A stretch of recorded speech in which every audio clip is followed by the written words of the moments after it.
बिस्मिल्लाहिर्रहमानिर्रहीम। अस्सलाम वालेकुम। मैं हूँ आरिफ शाह।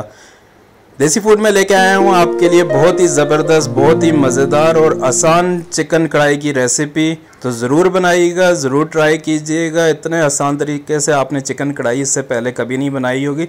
तो चलिए चलते हैं आज अपनी रेसिपी की तरफ और शुरू करते हैं, बनाते हैं चिकन कढ़ाई। जिसके लिए हमें चाहिए 2 अदद चॉप किए हुए प्याज और 3 चॉप किए हुए टमाटर। चॉपर में प्याज और टमाटर को मैंने चॉप कर लिए। जी तो नाजरीन, यहाँ पे इस्तेमाल कर रहा हूँ मैं 3 पाव चिकन का गोश्त। इसमें से जो सीने का गोश्त था, बोनलेस पीस थे, वो मैंने अलग कर लिए हैं। उनके चकोर क्यूब्स काट लिए हैं छोटे छोटे टुकड़ों में, और हड्डी वाले पीस अलग कर दिए हैं। हड्डी वाला चिकन जो है ये पहले शामिल करेंगे, और जो बोनलेस चिकन है ये बाद में शामिल किया जाएगा। उसकी वजह ये है कि अगर एक साथ शामिल करेंगे तो हमारे चिकन के पीसेस टूट जाते हैं। इस तरह से आपके चिकन के पीसेस नहीं टूटेंगे। अब शामिल कर देते हैं लहसुन, अदरक और हरी मिर्चें, जिनको चॉप करके डाला है। बहुत ही अच्छा टेस्ट आता है। इसे आपने पेस्ट नहीं बनाना है, चॉप करके ही डालना है। प्याज टमाटर को भी चॉप किया है, लहसुन अदरक को भी चॉप किया है। और अब साथ में शामिल कर देंगे कुछ मसाले इसमें शुरू में शामिल किए जाएंगे और बाकी बाद में। तो साबित गर्म मसाले डाल रहा हूँ, जिसमें ज़ीरा, लौंग, काली मिर्च और दालचीनी 1 टीस्पून, ये तमाम चीज़ें मिला के मैंने शामिल कर दी हैं। हल्दी पाउडर 1/4 चम्मच हल्दी पाउडर की शामिल कर देंगे।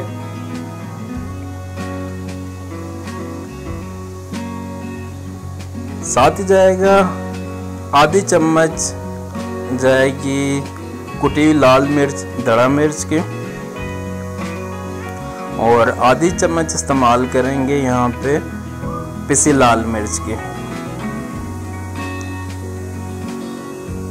नमक शामिल कर देंगे 1 टीस्पून। आप अपने जायके के हिसाब से कम या ज़्यादा कर सकते हैं नमक। मैं यहाँ पे 1 टीस्पून नमक की इस्तेमाल कर रहा हूँ।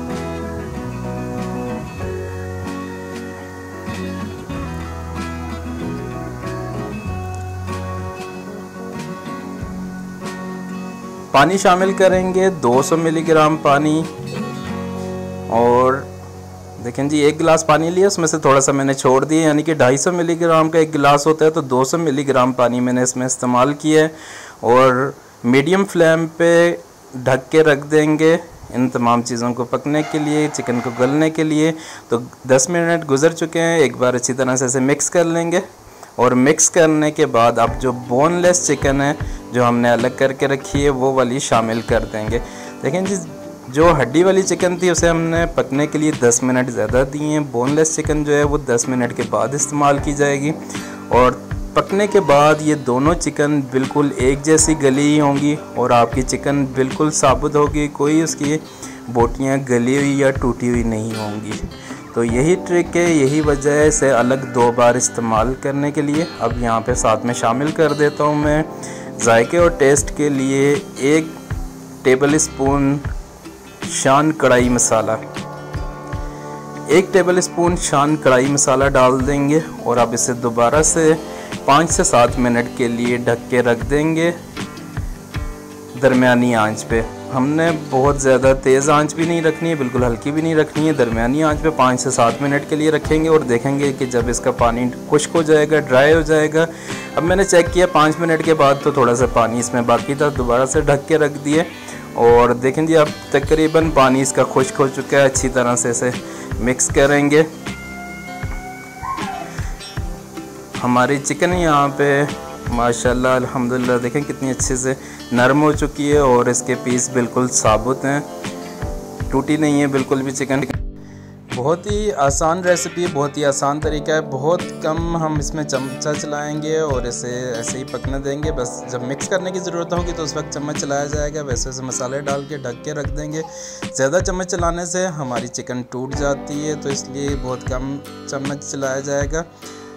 200 मिलीलीटर यहाँ पे कुकिंग ऑयल इस्तेमाल करूँगा। पानी बिल्कुल ड्राई हो चुका है। अब इसमें कुकिंग ऑयल शामिल किया जाएगा, और फ्लेम तेज़ कर दूंगा। चूल्हे की आंच को तेज़ कर देना। अब इसके बाद, इससे पहले जब हमने चिकन को पकाया तो मीडियम फ्लेम पे बनाया था,